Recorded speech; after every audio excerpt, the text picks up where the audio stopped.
Hello guys, welcome back to 1 Minute IT Shot.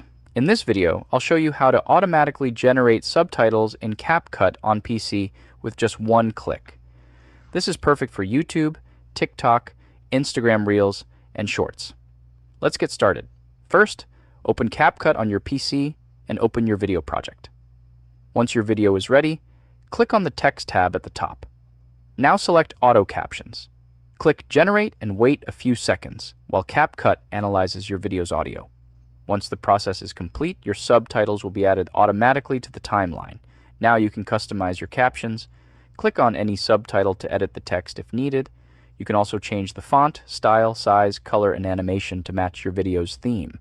The best part is that when you apply a new style, it updates all of your subtitles automatically, saving you a lot of time.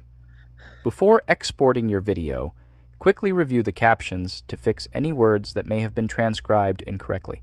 And that's it. That's how you automatically generate subtitles in CapCut on PC. If this video helped you out, leave a like, subscribe to 1 Minute IT Shot, and I'll see you in the next one.